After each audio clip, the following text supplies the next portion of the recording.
ಎಲ್ಲರಿಗೂ ನಮಸ್ಕಾರ. ನಾನೇ ಪ್ರೊಫೆಸರ್ ಪ್ರಿಯಾಂಕಾ ಕುಲಕರ್ಣಿ. ಇವತ್ತಿನ ಒಂದು ತರಗತಿಯಲ್ಲಿ ನಾವು ಇಕನಾಮಿಕ್ಸ್ ಒಂದು ಇಂಪಾರ್ಟೆಂಟ್ ಟಾಪಿಕ್ ಆದ ಡಿಮಾಂಡ್ ಅನ್ನ ಡಿಸ್ಕಸ್ ಮಾಡಲಿದ್ದೇವೆ.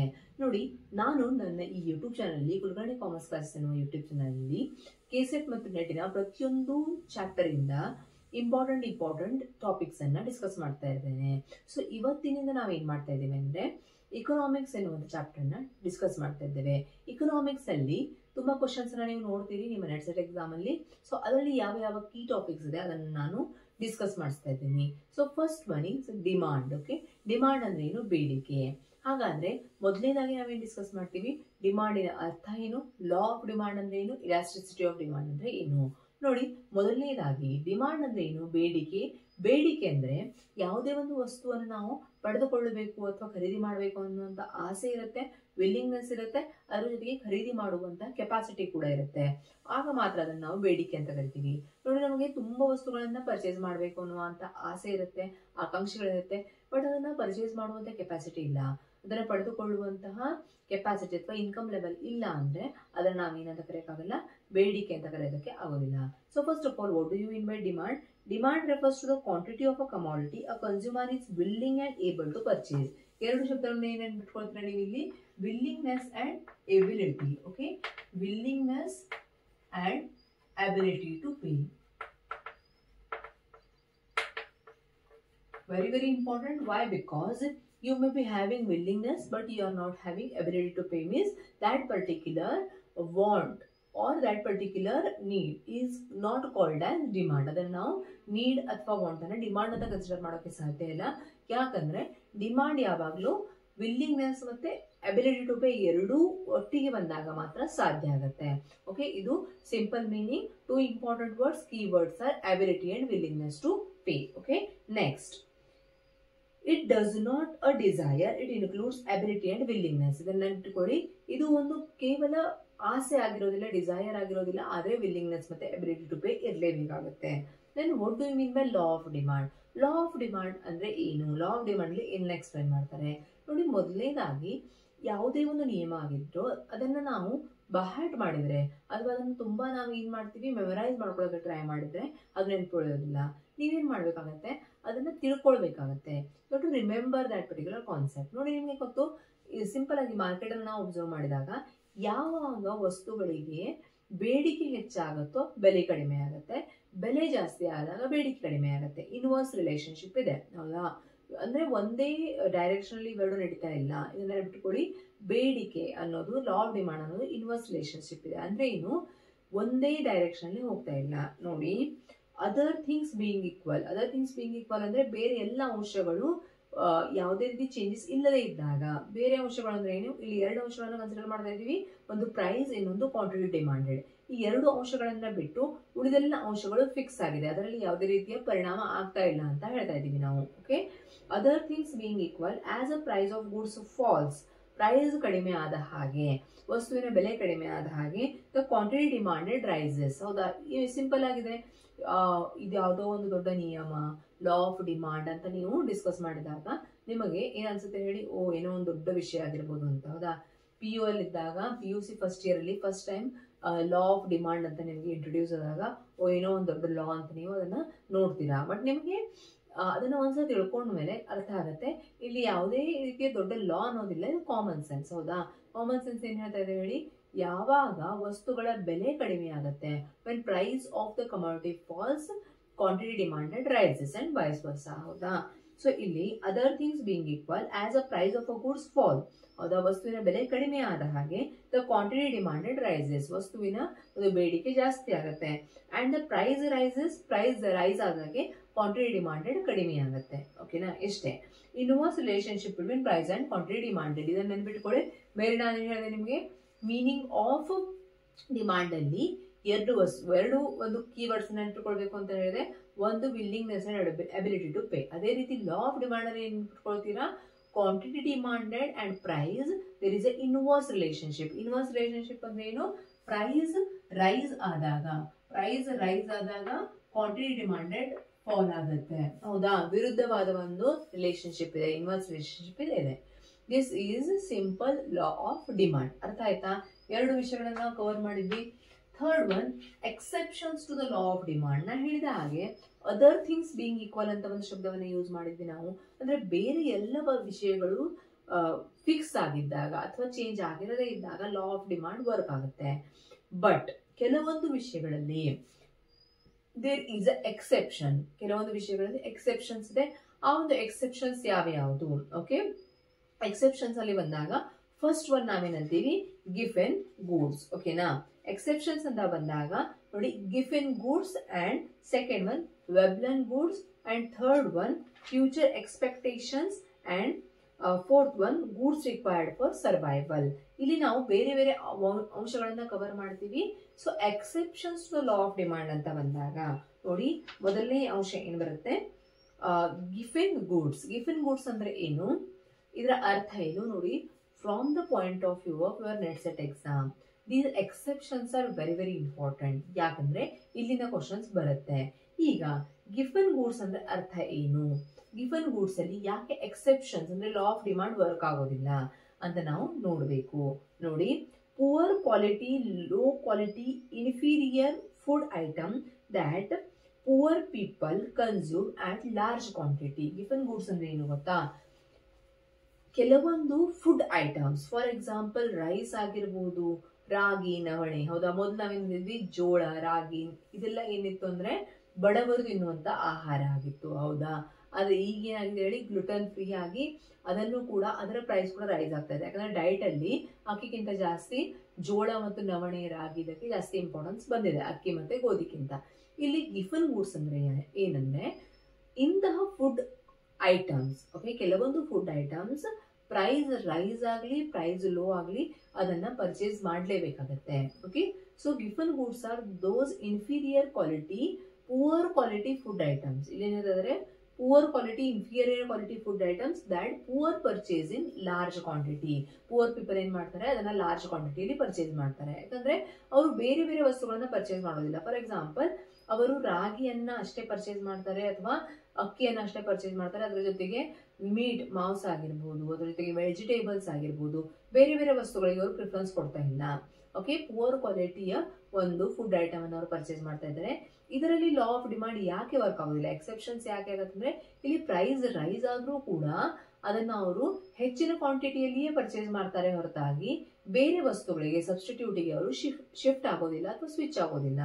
ಈಗ ರಾಗಿಯ ಬೆಲೆ ಹೆಚ್ಚಾಗಿದೆ ಅಂತ ಅವರು ರಾಗಿಯ ಬದಲಾಗಿ ವೆಜ್ ಬದಲಾಗಿ ನಾನ್ ವೆಜ್ಗೆ ಶಿಫ್ಟ್ ಆಗೋಕೆ ಸಾಧ್ಯ ಇಲ್ಲ, ಅಥವಾ ರಾಗಿಯ ಬದಲಾಗಿ ಗೋಧಿಗೆ ಶಿಫ್ಟ್ ಆಗೋಕೆ ಸಾಧ್ಯ ಇಲ್ಲ.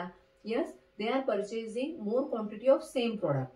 Whenever the price is also rising, they are not switching to other substitute. Okay na, given goods alle ಏನು ಹೇಳ್ಕೊಳ್ತೀರಾ, given goods ಅಂದ್ರೆ ಏನು, poor quality of or poor quality, low quality of food item that a poor purchase in large quantity. Okay, ಅದನ್ನ ಏನ್ ಮಾಡ್ತಿರ್ತಾರೆ ಅವರು, quality low ಇದೆ, large ಕ್ವಾಂಟಿಟಿಲಿ purchase ಮಾಡ್ತಾ ಇದ್ದಾರೆ. ನೆನ್ಪಿಟ್ಕೊಳ್ತೀರಾ? ಸೊ ಇಲ್ಲಿ ಲಾ ಆಫ್ ಡಿಮಾಂಡ್ ವರ್ಕ್ ಆಗೋದಿಲ್ಲ. ವೈ? ಬಿಕಾಸ್ ಪ್ರೈಸ್ ಜಾಸ್ತಿ ಆದ್ರೂ ಕೂಡ ಅಲ್ಲಿ ಪುವರ್ ಪೀಪಲ್ ಏನ್ ಮಾಡ್ತಾರೆ, ಲಾರ್ಜ್ ಕ್ವಾಂಟಿಟಿಯಲ್ಲಿ ಅದನ್ನ ಪರ್ಚೇಸ್ ಮಾಡ್ತಾರೆ. ಸೊ ಫಸ್ಟ್ ಎಕ್ಸೆಪ್ಷನ್ ಏನ್ ಬರುತ್ತೆ, ಗಿಫೆನ್ ಗೂಡ್ಸ್. ಓಕೆನಾ, first exception is Giffen goods. Second one is Veblen goods. ನೋಡಿ, ಇಲ್ಲಿ ನಾವು ಗಿಫೆನ್ ಗೂಡ್ಸ್ ಅಲ್ಲಿ ಏನ್ ಹೇಳಿದ್ವಿ, poor quality of food item. ಹೌದಾ, ಅದೇ ವೆಬ್ಲನ್ ಗೂಡ್ಸ್ ಅಲ್ಲಿ ಏನ್ ಬರುತ್ತೆ, Veblen goods are luxury goods whose demand increases because they are seen as a status symbol. ನೋಡಿ, ವೆಬ್ಲನ್ ಗೂಡ್ಸ್ ಅಂತ ಬಂದಾಗ ಏನ್ ನೆನ್ಪಿಟ್ಕೊಳ್ತೀರಾ, they are considered as status symbol. ಅಂದ್ರೆ ಈ ಒಂದು ಪ್ರಾಡಕ್ಟ್ಸ್ ಏನಾಗಿದೆ, ವೆಬ್ಲನ್ ಗೂಡ್ಸ್ ಏನಾಗಿದೆ, ಲಕ್ಸುರಿ ಪ್ರಾಡಕ್ಟ್ಸ್ ಆಗಿದೆ, ಅದನ್ನ ಸ್ಟೇಟಸ್ಸಿನ ಸಿಂಬಲ್ ಅಂತ ಏನ್ ಮಾಡ್ತಾರೆ, ಕನ್ಸಿಡರ್ ಮಾಡ್ತಾರೆ. For example, diamond. ಹೌದಾ, ಡೈಮಂಡ್ ಎಷ್ಟೇ ತುಟ್ಟಿ ಆದ್ರೂ ಕೂಡ ಅದು ಯಾವಾಗ್ಲೂ ಅದರ ಪ್ರೈಸ್ ಕಡಿಮೆ ಆಗೋದಿಲ್ಲ. ಪ್ರೈಸ್ ರೈಸ್ ಆಗ್ತಾ ಹೋಗ್ತಾ ಇದ್ರು ಕೂಡ ಜನ ಅದನ್ನ ಪರ್ಚೇಸ್ ಮಾಡ್ತಾರೆ. ಯಾಕಂದ್ರೆ ಡೈಮಂಡ್ ರಿಂಗ್ ಅನ್ನ ಹಾಕೊಳ್ಳೋದು ಒಂದು ಸ್ಟೇಟಸ್ ಸಿಂಬಲ್ ಅಂತ ಜನ ಕನ್ಸಿಡರ್ ಮಾಡ್ತಾರೆ. ಸೊ ಇಲ್ಲಿ ಲಾ ಆಫ್ ಡಿಮಾಂಡ್ ಪ್ರೂವ್ ಆಗ್ಲಿಲ್ಲ. ವೈ? ಬಿಕಾಸ್ ಪ್ರೈಸ್ ರೈಸ್ ಆಗ್ತಾ ಇದ್ರು ಕೂಡ ಡಿಮಾಂಡ್ ಕೂಡ ರೈಸ್ ಆಗ್ತಾ ಇದೆ. Okay, so luxury goods, Veblen goods ಅಂತ ಬಂದಾಗ ಏನ್ ನೆನ್ಪಿಟ್ಕೊಳ್ತೀರಾ, these are the luxury goods and they are considered as the status symbol. Okay, higher price ಇದ್ದಾಗ ಹೈಯರ್ ಡಿಮಾಂಡ್ ಗೆ ಆಗತ್ತೆ. ಸೊ ಇಲ್ಲಿ ಇನ್ವರ್ಸ್ ರಿಲೇಶನ್ಶಿಪ್ ವರ್ಕ್ ಆಗ್ತಾ ಇಲ್ಲ. So law of demand is not working here. Okay, then third one ಏನ್ ಹೇಳ್ತಾ ಇದೀವಿ ನಾವು, future expectations. Okay, third point ಏನ್ ಹೇಳ್ತಾ ಇದೀವಿ, ಫ್ಯೂಚರ್ ಎಕ್ಸ್ಪೆಕ್ಟೇಷನ್ಸ್. ಅಂದ್ರೆ ಫ್ಯೂಚರ್ ಅಲ್ಲಿ ಒಂದು ಪ್ರಾಡಕ್ಟಿನ ಬೆಲೆ ಜಾಸ್ತಿ ಆಗ್ಬೋದು ಅಂತ ಜನರಿಗೆ ಅನಿಸಿದಾಗ ಈಗ ಎಷ್ಟೇ ಬೆಲೆ ಜಾಸ್ತಿ ಆಗ್ತಾ ಇದ್ರು ಅದನ್ನ ಪರ್ಚೇಸ್ ಮಾಡ್ತಾರೆ. ಅಂದ್ರೆ ಗೋಲ್ಡ್ ಅಲ್ಲಿ ಈ ರೀತಿ ಆಗುತ್ತೆ, ಹೌದಾ? ಈಗ ಕೂಡ ಪ್ರೈಸ್ ರೈಸ್ ಆಗ್ತಾನೆ ಇದೆ, ಬಟ್ ಫ್ಯೂಚರ್ ಎಕ್ಸ್ಪೆಕ್ಟೇಷನ್ ಇದೆ ಮತ್ತು ಪ್ರೈಸ್ ಜಾಸ್ತಿ ಆಗ್ಬೋದು ಅಂತ ಗೋಲ್ಡ್ ಅನ್ನ ಅಕ್ಯುಮುಲೇಟ್ ಮಾಡ್ತಾ ಹೋಗ್ತಾರೆ. Okay, then fourth one is goods required for survival. Fourth ಅಲ್ಲಿ ಯಾವ ಒಂದು ಅಂಶ ಇದೆ ಅಂದ್ರೆ ಗೂಡ್ಸ್, ಯಾವ ವಸ್ತುಗಳು ಸರ್ವೈವಲ್ಗಾಗಿ ಬೇಕೇ ಬೇಕು. For example salt, medicine, water. ಈಗ ಮೆಡಿಸಿನಿನ ಬೆಲೆ ಎಷ್ಟೇ ಜಾಸ್ತಿ ಆದ್ರೂ ಕೂಡ, if you are a sugar patient, if you are a asthma patient, BP patient, you have to purchase that, you must purchase that, ಹೌದಾ? ಸೊ ಈ 4 ಅಂಶಗಳಲ್ಲಿ ಯಾವ ಅಂಶಗಳು? ಗಿಫನ್ ಗೂಡ್ಸ್ ಅಂದ್ರೆ ಏನು? Poor quality of food items that poor people purchase in large quantity. Veblen goods ಅಂದ್ರೆ ಏನು? Luxury goods. Those goods are considered as status symbol. For example, branded watch ಆಗಿರ್ಬೋದು, ಡೈಮಂಡ್ ಆಗಿರ್ಬೋದು. Third one, future expectations. Future ಅಲ್ಲಿ ಬೆಲೆ ಜಾಸ್ತಿ ಆಗುತ್ತೆ ಅಂತ ಈಗ ಬೆಲೆ ಜಾಸ್ತಿ ಇದ್ರು ಕೂಡ ಜನ ಬೆಲೆ ಜಾಸ್ತಿ ಆದ ಹಾಗೆ ಜಾಸ್ತಿ ಪರ್ಚೇಸ್ ಮಾಡ್ತಾ ಹೋಗ್ತಾ ಇದ್ದಾರೆ. Fourth one, goods required for survival. Medicine ಆಗಿರ್ಬೋದು, salt and water, all these are considered as goods required for survival. ಆಯ್ತಾ? These are expectations to exceptions to law of demand. Exceptions ಅಂದ್ರೆ ಏನು?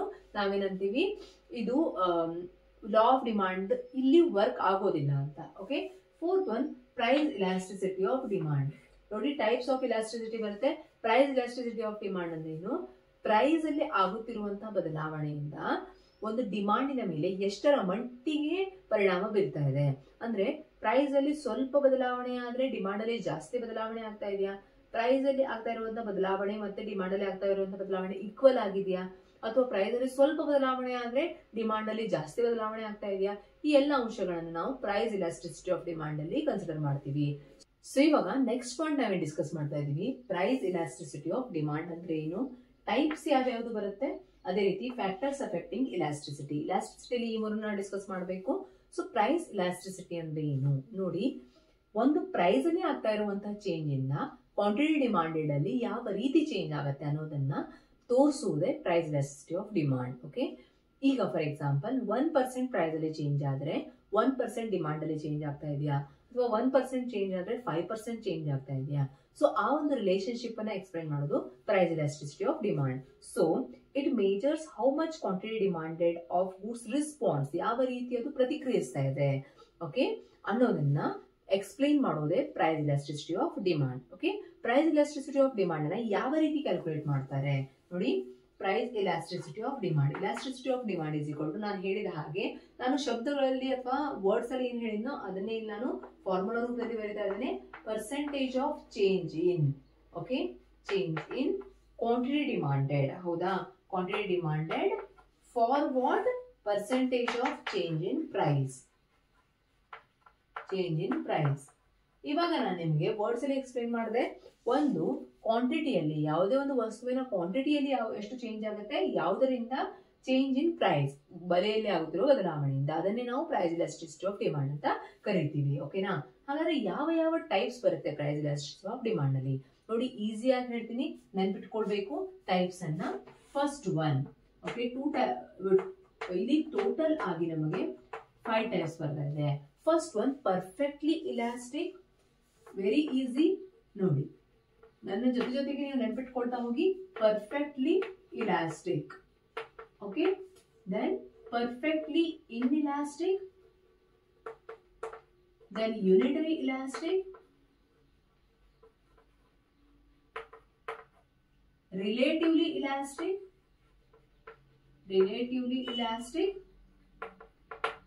relatively inelastic. ಓಕೆನಾ? 5 types ಇದೆ. ತುಂಬಾ confusion ಆಗುತ್ತೆ, PU ಮಕ್ಕಳಿಗಂತೂ ಇದು ತುಂಬಾ ಕನ್ಫ್ಯೂಷನ್ ಆಗುತ್ತೆ. ಆದ್ರೆ ನನ್ನ ಈ ಒಂದು ವಿಡಿಯೋ ನೋಡಿದ ಮೇಲೆ ನಿಮಗೆ ಎಲ್ಲ ಕನ್ಫ್ಯೂಷನ್ಸ್ ಕ್ಲಿಯರ್ ಆಗುತ್ತೆ. ಓಕೆನಾ? ನಾನು ಹೇಳಿದ ಹಾಗೆ ಇದನ್ನ ಒಂದು ಲಾ ಅಂತ ನೋಡಬೇಡಿ, ನಿಮ್ಮ ಡೈಲಿ ಲೈಫ್ ಅಲ್ಲಿ ನೀವು ಇದನ್ನ ಅಪ್ಲೈ ಮಾಡ್ತಾ ಇರ್ತೀರಾ. ಪರ್ಫೆಕ್ಟ್ಲಿ ಇಲಾಸ್ಟಿಕ್ ಅಂದ್ರೆ ಏನು? Small change in price results in big change in quantity demanded. ನೋಡಿ ಯಾವ ರೀತಿ ಹೇಳ್ತಾ ಇದ್ದಾರೆ ಅಂದ್ರೆ, perfectly inelastic means small change in price, big change in quantity demanded. ಅಂದ್ರೆ ಬೆಲೆಯಲ್ಲಿ ಒಂದು ಚಿಕ್ಕ ಬದಲಾವಣೆ ಆದ್ರೂ ಕೂಡ ಕ್ವಾಂಟಿಟಿ ಡಿಮಾಂಡ್ ಅಲ್ಲಿ ತುಂಬಾ ಬದಲಾವಣೆ ಆಗುತ್ತೆ. ಫಾರ್ ಎಕ್ಸಾಂಪಲ್, ಸ್ವಲ್ಪ ಒಂದು ಚಿನ್ನ ಅಥವಾ ಬಂಗಾರದ ಬೆಲೆ ಇಳಿದ್ರೂ ಕೂಡ ಕ್ವಾಂಟಿಟಿ ಡಿಮಾಂಡೆಡ್ ಸಡನ್ ಆಗಿ ಇನ್ಕ್ರೀಸ್ ಆಗುತ್ತೆ, ಹೌದಾ? Small change in price results in big change in quantity demanded. So ಇಲ್ಲಿ elasticity value ಅನ್ನು ನಾವೇನಂತೀವಿ ಇನ್ಫೈನೈಟ್ ಅಂತೀವಿ. elasticity value of elasticity infinite. ಇವುಗಳನ್ನು ನೆನಪಿಟ್ಕೊಳ್ಳಿ, ಯಾಕಂದ್ರೆ ನಿಮ್ಮ ನೆಟ್ ಸೆಟ್ ಎಕ್ಸಾಮ್ ಅಲ್ಲಿ ಇದನ್ನೇ ಕೇಳ್ತಾರೆ. Okay, perfectly elastic, imperfectly elastic, elasticity value of elasticity infinite. Why? Because small change in price results in big change in quantity demanded. Okay, second one, perfectly inelastic ಅಂದ್ರೆ ಏನು? ಇಲ್ಲಿ ಬೆಲೆಯಲ್ಲಿ ಆದಂತಹ ಬದಲಾವಣೆ quantity demanded ಅಲ್ಲಿ ಯಾವುದೇ ಪರಿಣಾಮವನ್ನು ಉಂಟು ಮಾಡೋದಿಲ್ಲ. ಸೊ ಇಲಾಸ್ಟಿಸಿಟಿ ಇಲ್ಲಿ ಏನಂತ ಹೇಳ್ಬೋದು ನಾವು? 0 ಅಂತ ಹೇಳ್ಬೋದು. ಥರ್ಡ್ ಒನ್, ಯೂನಿಟರಿ ಇಲಾಸ್ಟಿಕ್ ಅಂದ್ರೆ ಏನ್ ಹೇಳಿ? ಈಕ್ವಲ್ ಆಗಿರುತ್ತೆ. ಓಕೆ, ಈಕ್ವಲ್ ಅಂದ್ರೆ ಏನು? ಪ್ರೈಸ್ ಚೇಂಜ್ ಆಗ್ತಾ ಇರುವಂತಹ ಒಂದು percentage. Okay, unitary elastic means change in price equal to change in quantity demanded. So elasticity value ಅನ್ನು ನಾವೇನಂತ ಕರಿಬಹುದು? 1, ಯಾಕಂದ್ರೆ ಈಕ್ವಲ್ ಆಗಿದೆ. ಹೌದಾ? ಎಷ್ಟು, ಫಾರ್ ಎಕ್ಸಾಂಪಲ್ ಪ್ರೈಸ್ ಅಲ್ಲಿ 1% ರೇಸ್ ಆದ್ರೆ ಕ್ವಾಂಟಿಟಿ ಡಿಮಾಂಡೆಡ್ ಕೂಡ 1% ರೇಸ್ ಆಗ್ತಾ ಇದೆ. ರಿಲೇಟಿವ್ಲಿ ಇಲಾಸ್ಟಿಕ್ ಅಂದ್ರೆ ಏನು? ರಿಲೇಟಿವ್ಲಿ ಇಲಾಸ್ಟಿಕ್ ಅಂದ್ರೆ ನೋಡಿ, quantity demanded, C percentage change in quantity demanded, percentage change in quantity demanded is more than percentage change in price. ಓಕೆನಾ? ಪರ್ಸೆಂಟೇಜ್ ಚೇಂಜ್ ಇನ್ ಪ್ರೈಸ್ ಅಂದ್ರೆ price ಅಲ್ಲಿ ಆಗುತ್ತಿರುವ ಬದಲಾವಣೆಗಿಂತ ಕ್ವಾಂಟಿಟಿ ಡಿಮಾಂಡೆಡ್ ಅಲ್ಲಿ ಆಗುತ್ತಿರುವ ಬದಲಾವಣೆ ಜಾಸ್ತಿ ಆಗಿದೆ. ಓಕೆ, ಮೋರ್ ದೆನ್ 1 ಅಂತ ನಾವಿನ್ನ ಏನಂತ ಕರಿತೀವಿ? More than 1. Okay, value is more than 1. ಏನ್ ಹೇಳ್ತಾ ಇದೀವಿ ನಾವು? ಕ್ವಾಂಟಿಟಿ ಡಿಮಾಂಡೆಡ್ ಏನಿದೆ, percentage change in quantity demanded is more than percentage change in price. So ಇದನ್ನು ನಾವು ಮೋರ್ ದೆನ್ 1 ಅಂತ ಕರಿತೀವಿ. ರಿಲೇಟಿವ್ ಇನ್ಎಲಾಸ್ಟಿಕ್ ಅಂದ್ರೆ ಏನು? Quantity demanded, percentage change in quantity demanded is less than percentage change in price. ಅರ್ಥ ಆಗ್ತಾ ಇದೆಯಾ? Percentage change in quantity demanded is less than percentage change in price. Will write here once again. ನೋಡಿ, first one, ಈ ಒಂದು part ಅನ್ನ confuse ಮಾಡ್ಕೊಳ್ಬಾರ್ದು. Perfectly elastic ಇದ್ದಾಗ infinite, value of elasticity infinite. Second one, perfectly inelastic ಅಂದ್ರೆ 0. Okay, unitary elastic ಅಂದ್ರೆ 1. Okay, relatively ಇನ್ಇಲಾಸ್ಟಿಕ್ ಅಂದ್ರೆ more than 1. Relatively elastic means more than 1. Relatively inelastic means less than 1. Okay, ಈ ವ್ಯಾಲ್ಯೂಗಳನ್ನ ನೀವು ನೆನಪಿಟ್ಕೊಳ್ಬೇಕು. Okay, then next one ಏನ್ ಹೇಳ್ತಾ ಇದೀವಿ ನಾವು? Factors affecting elasticity. Okay, next point ಏನ್ ಕನ್ಸಿಡರ್ ಮಾಡಬೇಕು? Factors affecting elasticity. ಹಾಗಾದ್ರೆ ಈ ಇಲಾಸ್ಟಿಸಿಟಿ ಅಂದ್ರೆ ಪ್ರೈಸ್ ಅಲ್ಲಿ ಮತ್ತು ಕ್ವಾಂಟಿಟಿಯಲ್ಲಿ ಆಗುತ್ತಿರುವ ಬದಲಾವಣೆಗಳ ಈ ಒಂದು ಏನು ಕಾಂಬಿನೇಷನ್ ಇದೆ, ಇವುಗಳನ್ನ ಯಾವ ಯಾವ ಅಂಶಗಳು ಪರಿಣಾಮ ಬೀರುತ್ತೆ, ಇವುಗಳ ಮೇಲೆ ಯಾವ ಯಾವ ಅಂಶಗಳು ಪರಿಣಾಮ ಬೀರುತ್ತೆ ಅಂತ ನೋಡಿ. ಫ್ಯಾಕ್ಟರ್ಸ್ ಅಫೆಕ್ಟಿಂಗ್ ಅಲ್ಲಿ ಫಸ್ಟ್ ಒನ್ ಏನ್ ಬರುತ್ತೆ? Availability of substitutes. ಸಬ್ಸ್ಟಿಟ್ಯೂಟ್ಸ್ ಅಂದ್ರೆ ಏನು? ಈಗ ಒಂದೇ ಒಂದು ಬೇಡಿಕೆಯನ್ನ ಪೂರೈಸಲು ಬೇರೆ ಬೇರೆ ವಸ್ತುಗಳನ್ನ ನಾವು ಯೂಸ್ ಮಾಡಬಹುದು. ಫಾರ್ ಎಕ್ಸಾಂಪಲ್, ಇವಾಗ ಒಂದು ಬೇಡಿಕೆ ಇದೆ ಅನ್ಕೊಳ್ಳಿ, you want to drink something, ನೀವೇನೋ ಒಂದು ಟೀನೋ ಕಾಫಿನೋ ಕುಡಿಬೇಕು. ಸ್ಪೆಸಿಫಿಕ್ ಆಗಿ ಟೀ ಕುಡಿಯುವಂತಹ ಒಂದು ಬೇಡಿಕೆ ಇದ್ದಾಗ ಕಾಫಿ ಕುಡಿದು ಕೂಡ ನೀವು ಅದನ್ನ ಏನ್ ಮಾಡಬಹುದು? ಆ ಒಂದು ಬೇಡಿಕೆಯನ್ನ ಪೂರೈಸಿಕೊಳ್ಬಹುದು ಅಂತ. ಸೊ ಇಲ್ಲಿ ಇಲಾಸ್ಟಿಸಿಟಿ ಆಫ್ ಡಿಮಾಂಡ್ ಅನ್ನ ಪರಿಣಾಮ ಬೀರುವಂತಹ ಅಂಶಗಳು ಯಾವುದು? ಮೊದಲನೇದಾಗಿ availability of substitutes. More substitutes more elastic. ಅಂದ್ರೆ ನೋಡಿ, ಕ್ವಾಂಟಿಟಿ ಡಿಮಾಂಡೆಡ್ ಅಲ್ಲಿ ಪರಿಣಾಮ ಯಾವಾಗ ಬೀರುತ್ತೆ ಅಂದ್ರೆ ಜಾಸ್ತಿ ಸಬ್ಸ್ಟಿಟ್ಯೂಟ್ಸ್ ಅವೈಲೇಬಲ್ ಇದೆ. ಒಂದು ಬೇಡಿಕೆಯನ್ನ ಪೂರೈಸೋದಕ್ಕೆ ಒಂದೇ ಸಬ್ಸ್ಟಿಟ್ಯೂಟ್ ಇದೆ ಅನ್ಕೊಳ್ಳಿ, ಬೇರೆ ಸಬ್ಸ್ಟಿಟ್ಯೂಟ್ ಅವೈಲೇಬಲ್ ಇಲ್ಲ, ಆಗ ಅಲ್ಲಿ ಇಲಾಸ್ಟಿಸಿಟಿ ಇರುವುದಿಲ್ಲ. ಎರಡನೇದಾಗಿ ನೇಚರ್ ಆಫ್ ಕಮಾಡಿಟಿ. ನೋಡಿ, ವಸ್ತುವಿನ ಒಂದು ನೇಚರ್, ಓಕೆ, ಗುಣಧರ್ಮ ಅಂದ್ರೆ ನೆಸೆಸಿಟಿ ಇದ್ರೆ, ಅದು ಜೀವನಕ್ಕೆ ಅತ್ಯವಶ್ಯಕವಾಗಿದೆ ಅಂದ್ರೆ ಬೆಲೆ ಎಷ್ಟು ಜಾಸ್ತಿ ಆಗಿರ್ಲಿ ಅಲ್ಲಿ ಬೇಡಿಕೆಯಲ್ಲಿ ಯಾವುದೇ ಪರಿಣಾಮ ಬೀರೋದಿಲ್ಲ. ಅದಕ್ಕೆ ನಾವೇನಂತೀವಿ? ನೆಸೆಸಿಟೀಸ್ ಇನ್ಇಲಾಸ್ಟಿಕ್. ಅರ್ಥ ಆಗ್ತಾ ಇದೆಯಾ? ನೆಸೆಸಿಟೀಸ್ ಇದ್ರೆ ಅಂದ್ರೆ ಆ ಒಂದು ವಸ್ತು ಜೀವನಕ್ಕೆ ಅತ್ಯವಶ್ಯಕವಾಗಿದ್ರೆ ಅಲ್ಲಿ ಇನ್ಇಲಾಸ್ಟಿಕ್ ಇರುತ್ತೆ. ಇಂಥ ಕೀವರ್ಡ್ಸ್ ಅನ್ನ ನೆನ್ಪಿಟ್ಕೊಳ್ಳಿ. ನೆಸೆಸಿಟೀಸ್ ಇನ್ಇಲಾಸ್ಟಿಕ್. ಓಕೆ, ಲಕ್ಸುರೀಸ್ ಇದ್ದಾಗ ಇಲಾಸ್ಟಿಕ್ ಆಗಿರುತ್ತೆ. ಲಕ್ಸುರೀಸ್ ಅಂದ್ರೆ ಅದನ್ನ ನೀವೇನ್ ಮಾಡ್ತಾ ಇದ್ದೀರಾ? ನೆಸೆಸಿಟೀಸ್ ಇಲ್ಲ, ಸೊ ಅದರಲ್ಲಿ ಪ್ರೈಸ್ ಜಾಸ್ತಿ ಆದ್ರೆ ನಾವೇನ್ ಮಾಡ್ತೀವಿ? ಆ ಒಂದು ವಸ್ತುವಿನ ಬೇಡಿಕೆನ ಕಡಿಮೆ ಮಾಡ್ತೀವಿ. Okay, next proportion of income. ಅಂದ್ರೆ ನಿಮ್ಮ ಇನ್ಕಮ್ 100 ರೂಪಾಯಿ ಇದೆ, ಅದರಲ್ಲಿ 80 ರೂಪಾಯಿ ಆ ಒಂದು ವಸ್ತುಗೆ ಹೋಗ್ತಾ ಇದೆ ಅಂದ್ರೆ ಅದು ಜಾಸ್ತಿ ಇಲಾಸ್ಟಿಕ್ ಆಗಿರುತ್ತೆ. ಆಗ ನೀವು ಸ್ಪೆಂಡ್ ಮಾಡುವಾಗ ಥಿಂಕ್ ಮಾಡ್ತೀರಾ. So higher proportion more elastic. ಅಂದ್ರೆ ಒಂದು ನಿಮ್ಮ ಇನ್ಕಮಿನ ಒಂದು ದೊಡ್ಡ ಭಾಗವನ್ನ ಆ ಒಂದು ವಸ್ತು ಆ ಒಂದು ಬೇಡಿಕೆ ತಗೊಳ್ತಾ ಇದೆ. ಫಾರ್ ಎಕ್ಸಾಂಪಲ್, ನೀವು ಮನೆಯನ್ನ ಖರೀದಿ ಮಾಡ್ತಾ ಇದ್ದೀರಾ ಅಂದ್ರೆ ಆಗ ನೀವು ಜಾಸ್ತಿ ಥಿಂಕ್ ಮಾಡ್ತೀರಾ, ಅದು ಇಲಾಸ್ಟಿಕ್ ಆಗಿರುತ್ತೆ. Okay, next one time period. ಅಂದ್ರೆ ಶಾರ್ಟ್ ಪೀರಿಯಡ್ ಅಲ್ಲಿ ಇನ್ಇಲಾಸ್ಟಿಕ್ ಆಗಿರುತ್ತೆ. ಅಂದ್ರೆ ಶಾರ್ಟ್ ಪೀರಿಯಡ್ ಅಲ್ಲಿ ನೋಡಿದಾಗ ಬೆಲೆಯ ಬದಲಾವಣೆ ವಸ್ತುಗಳ ಮೇಲೆ ಜಾಸ್ತಿ ಕಂಡು ಬರುವುದಿಲ್ಲ, ಬಟ್ ಲಾಂಗ್ ಪೀರಿಯಡ್ ಅಲ್ಲಿ ಮೋರ್ ಇಲಾಸ್ಟಿಕ್ ಆಗಿರುತ್ತೆ. Okay, then addictions are habit. ಈಗ ಫಾರ್ ಎಕ್ಸಾಂಪಲ್ ಕೆಲವೊಂದು ಚಟ ಅಥವಾ ಅಡಿಕ್ಷನ್ ಇರುತ್ತೆ ಅನ್ಕೊಳ್ಳಿ, ಸಿಗರೇಟಿನ ಚಟ ಇದೆ ಅನ್ಕೊಳ್ಳಿ, ಅದರ ಆ ಒಂದು ಸಿಗರೇಟಿನ ಬೆಲೆಯಲ್ಲಿ ಎಷ್ಟೇ ಬದಲಾವಣೆ ಆದ್ರೂ ಕೂಡ, ಎಷ್ಟೇ ಜಾಸ್ತಿ ಆದ್ರೂ ಕೂಡ ಆ ಒಂದು ಬೇಡಿಕೆನ ನೀವು ಬಿಡೋದಿಲ್ಲ.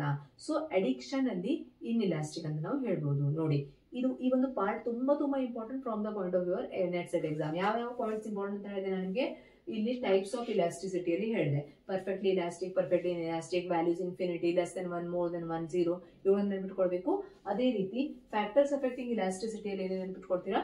ಮೊದಲನೇದಾಗಿ ನೋಡಿ, ಅವೈಲೇಬಿಲಿಟಿ ಆಫ್ ಸಬ್ಸ್ಟಿಟ್ಯೂಟ್ಸ್ ಇದೆ ಅಂದ್ರೆ more substitutes more elastic. Okay, second nature of commodity, necessities ಇದ್ರೆ ಇನ್ಇಲಾಸ್ಟಿಕ್, ಲಕ್ಸುರೀಸ್ ಇದ್ರೆ elastic. Okay, proportion of income, ಜಾಸ್ತಿ ಪೋರ್ಷನ್ ಆ ಒಂದು ವಸ್ತುವಿಗೆ ಹೋಗ್ತಾ ಇದ್ರೆ, ಹೈಯರ್ ಪೋರ್ಷನ್ ಹೋಗ್ತಾ ಇದ್ರೆ ಮೋರ್ ಇಲಾಸ್ಟಿಕ್ ಆಗಿರುತ್ತೆ.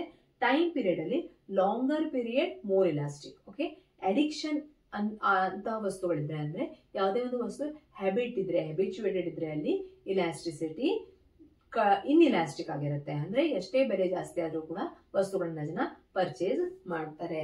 So like this we have covered very important topic of economics, that is demand. Okay, demand ಅಂತ ಬಂದಾಗ ನಾನು ಒಂದ್ಸಲ ರಿವೈಸ್ ಮಾಡ್ತೀನಿ. ಕನ್ಕ್ಲೂಷನ್, ಡಿಮಾಂಡ್ ಅಂತ ಬಂದಾಗ ಮೀನಿಂಗ್ ಅಲ್ಲಿ ಏನ್ ಬಿಟ್ಟುಕೊಡ್ತೀರಾ? Willingness and ability to pay ಎರಡೂ ಇರಬೇಕು. ಅದೇ ರೀತಿ ಲಾ ಆಫ್ ಡಿಮಾಂಡ್ ಅಂದ್ರೆ ಏನು? ಯಾವಾಗ ಬೆಲೆ ಜಾಸ್ತಿ ಆಗತ್ತೋ ಡಿಮಾಂಡ್ ಕಡಿಮೆ ಆಗತ್ತೆ, ಇದು law of demand. Other things being equal ಅಂತ ಹೇಳ್ತಾರೆ. ಥರ್ಡ್ ಪಾಯಿಂಟ್ ಏನ್ ನೋಡಿದ್ವಿ ನಾವು? Exceptions to the law of demand. Law of ಡಿಮಾಂಡಿಗೆ ಎಕ್ಸೆಪ್ಷನ್ಸ್ ಏನು? ಇಲ್ಲಿ ಕೆಲವೊಂದು ವಿಷಯಗಳಲ್ಲಿ ಅಥವಾ ಕೆಲವೊಂದು ಪ್ರಾಡಕ್ಟ್ಸ್ಗೆ ಲಾ ಆಫ್ ಡಿಮಾಂಡ್ ಅಪ್ಲೈ ಆಗೋದಿಲ್ಲ. For example Giffen goods, Veblen goods. Giffen goods ಅಂದ್ರೆ ಏನು? Low quality of food items. For example ನಾನೇನ್ ಹೇಳಿದೆ ನಿಮಗೆ, ರಾಗಿ, ನವಣೆ ಅಥವಾ ಅಕ್ಕಿ ಆಗಿರ್ಬೋದು, ಲೋ ಕ್ವಾಲಿಟಿ ಇದು. ಅದು ಎಷ್ಟೇ ಬೆಲೆ ಜಾಸ್ತಿ ಆದ್ರೂ ಕೂಡ ಜನ ಅದನ್ನ ಜಾಸ್ತಿ ಪರ್ಚೇಸ್ ಮಾಡ್ತಾರೆ, ಸಬ್ಸ್ಟಿಟ್ಯೂಟ್ಗೆ ಸ್ವಿಚ್ ಆಗೋದಿಲ್ಲ. ವೆಬ್ಲನ್ ಗೂಡ್ಸ್ ಅಂದ್ರೆ ಏನು? ಯಾವ ಗೂಡ್ಸ್ ಸ್ಟೇಟಸ್ ಸಿಂಬಲ್ ಅಂತ ಪರ್ಚೇಸ್ ಮಾಡ್ತಾರೋ ಅವುಗಳ ಬೆಲೆ ಎಷ್ಟೇ ಜಾಸ್ತಿ ಆಗಲಿ ಜನ ಅದನ್ನ ಪರ್ಚೇಸ್ ಮಾಡ್ತಾರೆ. ಓಕೆ, ಥರ್ಡ್ ಒನ್ ನಾನೇನ್ ಹೇಳಿದೆ ಆ ಪಾಯಿಂಟ್ ಅಲ್ಲಿ ನಿಮಗೆ ಫ್ಯೂಚರ್ ಎಕ್ಸ್ಪೆಕ್ಟೇಷನ್ಸ್. ಫ್ಯೂಚರ್ ಅಲ್ಲಿ ಬೆಲೆ ಜಾಸ್ತಿ ಆಗುತ್ತೆ ಅಂತ ಜನ ಮೊದಲೇ ಅದನ್ನ ಪರ್ಚೇಸ್ ಮಾಡ್ತಾರೆ. Fourth one necessities. For example medicine ಇರ್ಬೋದು, ಸಾಲ್ಟ್ ಇರ್ಬೋದು, ಅವುಗಳಲ್ಲಿ ಲಾ ಆಫ್ ಡಿಮಾಂಡ್ ಅಪ್ಲೈ ಆಗೋದಿಲ್ಲ. ಇವುಗಳನ್ನ ನೆನ್ಬಿಟ್ಕೊಳ್ಬೇಕು. Then price elasticity of demand ಅಲ್ಲಿ ಯಾವ ಟೈಪ್ ಬರುತ್ತೆ ಅಂತ ನಾನು ನಿಮಗೆ ಎಕ್ಸ್ಪ್ಲೇನ್ ಮಾಡಿದೆ. Types of price elasticity of demand. Price elasticity of demand ಅಂದ್ರೆ ಏನು? Percentage change in quantity as a result of percentage change in price. Price ಅಲ್ಲಿ ಆಗುತ್ತಿರುವಂತಹ ಚೇಂಜ್ ಇಂದ ಕ್ವಾಂಟಿಟಿ ಡಿಮಾಂಡ್ ಅಲ್ಲಿ ಏನ್ ಚೇಂಜ್ ಆಗುತ್ತೋ ಅದನ್ನ ಇಲಾಸ್ಟಿಸಿಟಿ ಆಫ್ ಡಿಮಾಂಡ್ ಅಂತ ಕರಿತೀವಿ. ಅದನ್ನ ಯಾವ ರೀತಿ ಕ್ಯಾಲ್ಕುಲೇಟ್ ಮಾಡ್ತೀವಿ? Percentage change in quantity demanded to percentage change in price. ಓಕೆನಾ? ಅದಾದ್ಮೇಲೆ ನಾನು ನಿಮ್ಗೆ ಏನ್ ಹೇಳಿದೆ? Factors affecting elasticity. ಇಲಾಸ್ಟಿಸಿಟಿ ಅಂದ್ರೆ ಯಾವ ಅಂಶಗಳು ಇಂಪ್ಯಾಕ್ಟ್ ಮಾಡುತ್ತೆ? ಒಂದು, ಸಬ್ಸ್ಟಿಟ್ಯೂಟ್ಸ್ ಎಷ್ಟು ಅವೈಲೇಬಲ್ ಇದೆ ಅನ್ನೋದು. How many substitutes are available? More substitutes more elastic. Nature of commodity, necessities ಇದ್ರೆ ಇನ್ಇಲಾಸ್ಟಿಕ್, ಲಕ್ಸುರಿ ಇದ್ರೆ elastic. Proportion of income spend, higher portion spend more elastic. Time period, long period ಅಲ್ಲಿ more elasticity ನಾವು ನೋಡಬಹುದು. ಯಾವುದೇ ಒಂದು product addiction ಅಥವಾ habit ಆಗಿದ್ರೆ ಅಲ್ಲಿ ಇನ್ಇಲಾಸ್ಟಿಸಿಟಿಯನ್ನು ನಾವು ನೋಡ್ತೀವಿ. ಈ ರೀತಿ ನೀವು ಎಲ್ಲ ಅಂಶವನ್ನು ನೆನಪಿಟ್ಕೊಳ್ಬೇಕು. So this is very important topic. And if you want to learn the commerce and economics topics ಎಲ್ಲ ಈ ರೀತಿ ನೀವು ಈಸಿಯಾಗಿ ಕಲಿಬೇಕು ಅಂದ್ರೆ ನಮ್ಮ ಒಂದು ಪೇಡ್ ಕ್ಲಾಸಸ್ಗೆ ನೀವು ಜಾಯ್ನ್ ಆಗ್ಬೋದು. ಜಟಾಯು ಕರಿಯರ್ ಅಕಾಡೆಮಿ ಆಪ್ ಅನ್ನ ಪ್ಲೇಸ್ಟೋರ್ ಇಂದ ಡೌನ್ಲೋಡ್ ಮಾಡ್ಕೊಳ್ಳಿ. ಅದೇ ರೀತಿ ನಮ್ಮ ಒಂದು ಮುಂಬರುವ ಜುಲೈ 28ಗೆ ಬರ್ತಾ ಇರುವಂತಹ ಬ್ಯಾಚ್ಗೆ ಜಾಯ್ನ್ ಆಗಿ. ಓಕೆನಾ? ಅಲ್ಲಿ ನೀವು ಇದೇ ರೀತಿ ಲೈವ್ ಕ್ಲಾಸಸ್ ಅನ್ನ ಕೇಳಬಹುದು. ಧನ್ಯವಾದಗಳು. ನಮ್ಮ ಚಾನಲ್ಗೆ ಸಬ್ಸ್ಕ್ರೈಬ್ ಮಾಡಿ, ನಿಮ್ಮ ಫ್ರೆಂಡ್ಸ್ ಒಂದಿಗೆ ಶೇರ್ ಮಾಡಿ. ಧನ್ಯವಾದಗಳು.